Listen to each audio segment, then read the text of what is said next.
ఈ ఉదయమున నీవు ఎవ్వరినీ కలుసుకొనక ముందు ప్రభువును కలుసుకో. నీవు ఎవ్వరినీ చూడకముందు ప్రభువును చూడు. నీవు ఎవ్వరితో మాట్లాడకముందు ప్రభువుతో మాట్లాడు. నీవు దేనిని వెదకకముందు ఆయన రాజ్యమును నీతిని వెదకు.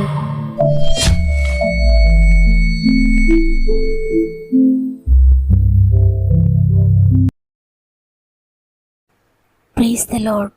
ఈ ఉదయకాలమున గాడ్ ఫస్ట్ అనే ఉదయకాల ధ్యానములకు మిమ్మల్ని ప్రేమతో ఆహ్వానిస్తూ ప్రభువైన యేసుక్రీస్తు నామములో మీ అందరికీ నా యొక్క ప్రత్యేకమైన శుభములు తెలియజేస్తున్నాను. ఈ ఉదయాన మీరంతా ఎలా ఉన్నారు దేవుని బిడ్డలారా?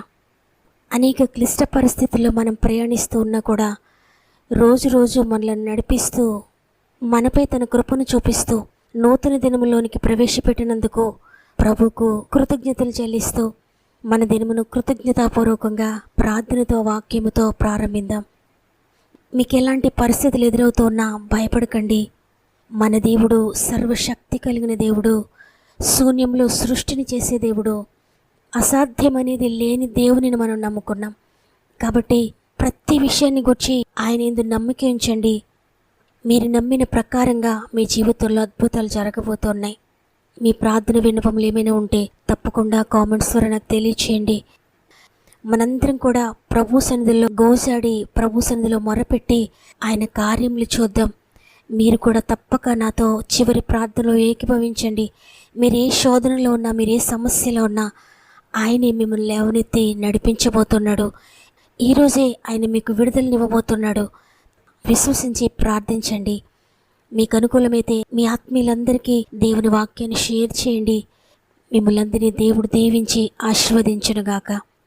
ఈరోజు దేవుడు మనతో మాట్లాడుతున్న శక్తి కలిగిన మాట కీర్తనలు 103వ అధ్యాయము 4వ వచనము. కరుణ కటాక్షములను నీకు కిరీటముగా ఉంచుచున్నాడు. ఆమేన్. ఈ మాటలు వింటున్న ప్రియ సహోదరి, ప్రియ సహోదరుడా, దేవుడు నీతో మాట్లాడుతున్నాడు. కరుణ కటాక్షములను నీకు కిరీటంగా ఉంచుచున్నాను, భయపడద్దు అని.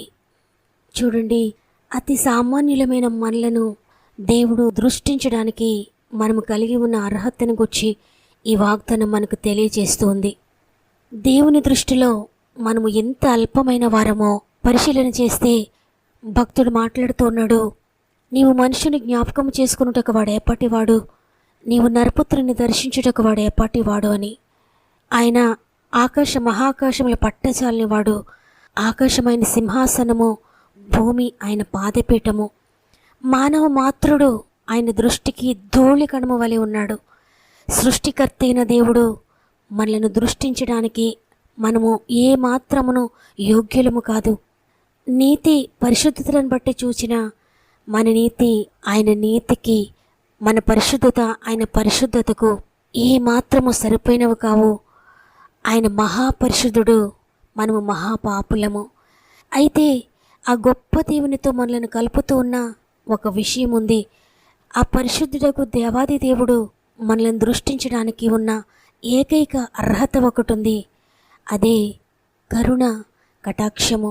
భక్తుడు సెలవిచ్చినట్లుగా ఆయన మనల్ని దృష్టించడానికి మనకు అర్హత ఏముంది? మంచి ఉందా, నీతి ఉందా, పరిశుద్ధత ఉందా, లేక బలముందా, జ్ఞానముందా?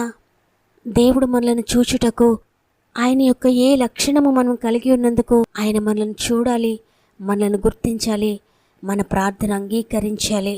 ఆయన మనల్ని గుర్తించడానికి, మన ప్రార్థన అంగీకరించడానికి ఈ లోకంలో మనం కలిగి ఉన్నది ఏది లేదని మనకు తెలుసు. దేవాది దేవునికి కూడా తెలుసు. అందుకే ఆ దేవుడు మనలో చూస్తూ ఉన్న ఒకే ఒక్క విషయము కరుణ కటాక్షము. పాపులమైన మనలను చూడగానే ఆయనకు పాపము కనబడాలి, అతిక్రమం కనబడాలి, ఫలితంగా మనకు శిక్ష ప్రాప్తించాలి. అయితే దీర్ఘశాంతం వహిస్తూ మన రక్షణ కొరకు మరిన్ని అవకాశాలు మనకిస్తూ మన రక్షణకు కరుణ కటాక్షములు ఆధారము చేసుకొని రక్షిస్తూ ఉన్నాడు. అపవాది అయిన సాతాను మన తలలపై పాపపు ఫలితము శిక్ష శిక్ష అని రాసి పెడితే ప్రేమ కలిగిన దేవుడు కరుణ కటాక్షము అని వ్రాస్తూ ఉన్నాడు. మన పాపమునకు రావలసిన శిక్ష అనే కిరీటాన్ని తన ప్రియమైన కుమారుని తలపై ముళ్ళ కిరీటంగా ధరింపచేసి ఆయనను ఆశ్రయించిన మనందరికీ కరుణ కటాక్షములను కిరీటముగా ధరింపచేస్తూ ఉన్నాడు. పరిశుద్ధుడైన దేవుడు మనల్ని చూస్తూ ఉన్నప్పుడు ఎనలేని కరుణ కటాక్షము ఆయనకు కలుగుతోంది. అనేక అతిక్రమములు చేసి దోషిగా మారిన నీవు రక్షించబడ్డానికి కేవలము కృపా కనికరమే ఆధారమని ఈ వాగ్దానం మనకి తెలియజేస్తోంది. ఆ గొప్ప దేవుడు నిన్ను చూస్తూ ఉన్న ప్రతి సమయంలో కరుణా కటాక్షములు ఆయనకు కనబడుతూ ఉన్నాయి. అందువల్ల ఇంకను నిన్ను క్షమిస్తూ, నిన్ను రక్షిస్తూ, నిన్ను కాపాడుతూ క్షేమము, శాంతి, సమాధానము, ఆరోగ్యము అనుగ్రహిస్తూ ఉన్నాడు. ప్రస్తుతం నీవు కలిగి ఉన్నవన్నీ కృపను బట్టి నీవు కలిగి ఉన్నావు, కానీ మరి దేనిని బట్టి నీకు అనుగ్రహింపబడలేదు. అయితే ఈ కృప శాశ్వత కాలమా అంటే కాదు.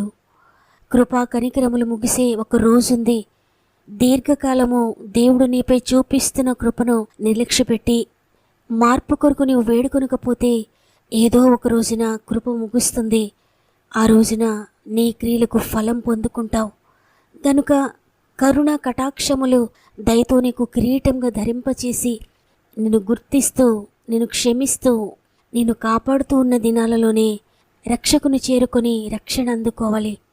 నీ పాపాన్ని బట్టి, నీ అతిక్రమాన్ని బట్టి, దేవునికి దూరంగా జీవిస్తున్న నీ జీవితాన్ని బట్టి అన్నీ తెలిసి కూడా ఆయన గాయములు నీవు మరల రేపుతూ ఉంటే నిన్ను శిక్షించాలనుకుంటూ ఉన్నాడు. కరుణ కనబడుతూ ఉంది ఆయనకు. నీ క్రియలకు ఫలితం నీకు ఇవ్వాలని చూస్తే కటాక్షం గుర్తుకొస్తూ ఉంది ఆయనకు. కాబట్టి ఆయన నిన్నెంత మాత్రము శిక్షించలేకపోతున్నాడు. చూడండి, మన అతిక్రమ క్రియల ఫలితాన్ని తన ప్రియకుమారుడైన యేసుపై వేసి ఆ శిక్షను ఆయన భరించి మనపై కృప చూపిస్తూ ఉన్నాడు. మన అతిక్రమ క్రియలను బట్టి ఆయన నలుగుగొట్టబడ్డాడు. మన దోషములను బట్టి మన శిక్ష ఆయన మీద పడింది. మనం కృప పొందుకున్నాం. అందువల్లే ప్రస్తుతం మన కృపాకాలంలో ఎంతో స్వేచ్ఛగా, ఎంత అతిక్రమములు చేస్తూ ఉన్నా, ఎంత దేవునికి దూరంగా జీవిస్తూ ఉన్నా అదే కృప, అదే కనికరము ఆయన మనపై చూపిస్తూ మన దినాలను ఇంకా పొడిగిస్తూ మనకింకా అనేక అవకాశాలు కల్పిస్తూ కృపకాలం దాటిపోకముందే ఇప్పటికైనా నా దగ్గరకు వస్తారా అని మరలా మనతో మాట్లాడుతూ అనేక అవకాశాలు ఇస్తూ ఉన్నాడు. కాబట్టి ఈరోజు ఈ మాటలు వింటున్న ప్రియ చెల్లి, ప్రియ తమ్ముడు, నీవెంత ఘోరమైన స్థితిలో ఉన్నా, అది పాపమైన, రోగమైన, శాపమైన, ఏదైనా ఇంతవరకు నీవు ఆయన కృపను పొందుకుంటూ వచ్చావు. ఆయన కరుణ, ఆయన కటాక్షము నిన్ను ఇంతవరకు నడిపించింది. అయితే ఆయన కృపాకాలం ఎప్పుడు దాటిపోతుందో తెలియదు. నీకిచ్చిన సమయము ఎప్పుడు ముగుస్తుందో తెలియదు. కాబట్టి కృపకాలం దాటిపోకముందే ఇప్పటికైనా ఆయనకు నీ జీవితాన్ని సమర్పించుకుంటావా? నీవు గనుక నీ జీవితాన్ని, నీ హృదయాన్ని కృపకాలం దాటిపోకముందే ఆయన చేతుల్లో పెడితే అద్భుతకరమైన ఆశీర్వాదం పొందుకుంటావు. ఈ లోకంలో 100 రెట్ల ఆశీర్వాదము, పరలోకంలో నిత్య జీవాన్ని కూడా పొందుకోబోతున్నావు. మరి ఇంత కృప చూపిస్తున్న దేవునిని నీవు ఇంకా మర్చిపోతూనే ఉంటావా? ఇంకా ఆయన గాయాలను రేపుతూ ఉంటావా? దయచేసి ఒకసారి ఆలోచించండి. ప్రియ సహోదరి, ప్రియ సహోదరుడా, నీ కొరకు ఆయన ముళ్ళ కిరీటం భరించాడు. నీ కొరకు నీ శిక్షనంతా ఆయన భరించాడు. నీకు గొప్ప విడుదల ఇవ్వాలని, పరలోక రాజ్యాన్ని ఇవ్వాలని. ఈ లోకంలో నీకు ఎన్ని రకాల కిరీటాలు ఉన్నా ఆ కిరీటములన్నీ కూడా కృపాక్షేమములని కిరీటముల ముందు తక్కువే. కాబట్టి దేవుని కృప కొరకు కనిపెట్టుకో, ఆయనను ఆశ్రయించు. నీవెంత ఘోరమైన పాపంలో ఉన్నా, నీ రోగం ఎంత భయంకరమైనదైనా, నీ సమస్యలు ఎంత భయంకరమైనవైనా ఆయన కృప నిన్ను విడిచిపెట్టదు. ఆయన కృప, ఆయన కరుణ, ఆయన కటాక్షము నిన్ను తప్పక లేవనెత్తబోతోంది. కృపకాలం దాటిపోకముందే నీ జీవితాన్ని ఆయనకు సమర్పించుకుంటావా? ఈ వింత లోకములో నీ చింత చేరితిని, ఎనలేని ప్రేమలోనే ఆదరణ పొందితిని. నీ కృపలో నిలిపినది నీ ప్రేమ బంధమే, అనుదినము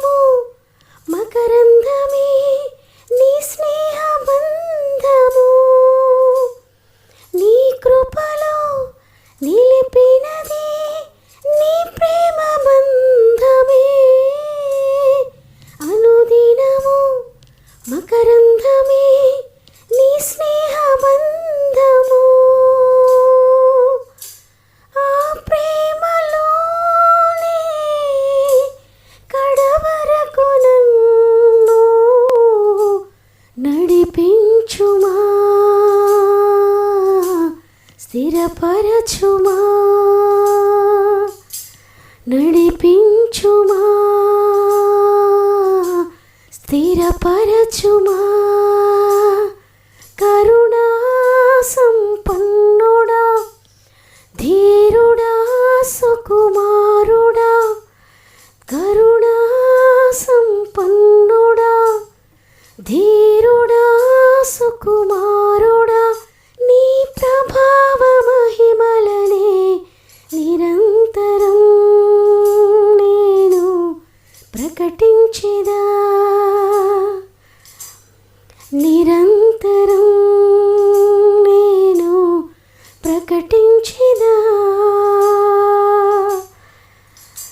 నా పైన ప్రేమ చూపించి నా కొరకు త్యాగమైతివే నా యేసయ్యా, సాత్వికుడా, నీ కోసమే నా జీవితం, నీ కోసమే నా జీవితం. కరుణా సంపన్నుడా, ధీరుడా, సుకుమారుడా, నీ ప్రభావ మహిమలనే నిరంతరం నేను ప్రకటించినా, నిరంతరం నేను ప్రకటించినా. ఈ మాటలు విన్న మీరందరూ కూడా మీ చేతులు దేవుని వైపెత్తి ఒక్క నిమిషం నాతో ప్రార్థనలో ఏకీభవిస్తారా? ప్రేమగల తండ్రి, నీకు వందనాలు. ఎంత కరుణ, ఎంత కటాక్షములు మాపై చూపిస్తూ ఇంతవరకు మమ్మల్ని నిలబెట్టారు. నీవెంతగా మాపై కరుణ చూపిస్తూ ఉన్నావో అంతగా నిన్ను మర్చిపోతూ ఉన్నామయ్యా. ఈరోజు మరలా మాకు గుర్తు చేస్తూ ఉన్నారు.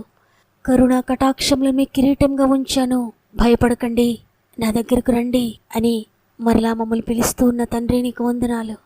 ఈరోజు ఈ వాగ్దానం ఎంతమంది విన్నారో, వారి పాపము ఎంత కఠినమైనదైనా, ప్రజలందరూ స్వంత బంధువులే వారిని అసహించుకుంటూ ఉన్న వారి జీవితాన్ని బట్టి మీరు మాత్రం ఇంకా కృప చూపిస్తూ ఉన్నారయ్యా. తండ్రి, నీ కృప కొరకు కోట్లాది స్తుతులు. మీ కృపే గనుక లేకపోతే మేము ఎప్పుడూ నశించిపోయేవారం తండ్రి. ఎంతమంది ఈరోజు మాటలు విని ప్రార్థనలు ఏకీభవిస్తున్నారో అందరి జీవితాలు ఈ వాగ్దానాన్ని నెరవేర్చండి. ఈ లోకంలో మాకు ధనం ఉంది కదా, ఆరోగ్యం ఉంది కదా, బలం ఉంది కదా, మేమన్నీ కలిగి ఉన్నాం కదా, మాకు ఇక లోటేముంది, ఇక మాకు దేవుడు ఎందుకు అని ఒకవేళ ఎవరైనా అనుకుంటూ ఉంటే, నీ కృప లేని క్షణము, నీ దయ లేని క్షణము, మాకున్నవన్నీ ఏవి కూడా మమ్మల్ని రక్షించలేవు. మీ కృప మాత్రమే మమ్మల్ని రక్షిస్తుంది. మమ్మల్ని లేవనెత్తి మమ్మల్ని బ్రతికించి ఈరోజు ఈ విధంగా నిలబెట్టినందుకు ఇంకో కోట్లాది స్తుతులు చెల్లిస్తూ ఉన్నాను తండ్రి. మీ కుటుంబం అందరినీ జ్ఞాపకం చేసుకోండి.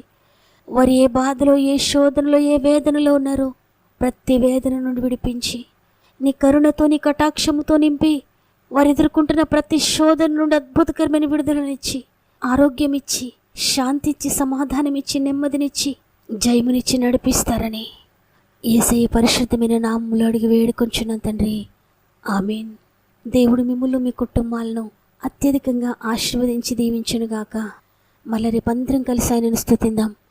అంతవరకు ప్రభు మనకు తోడు నడిపించునుగాక. God bless you.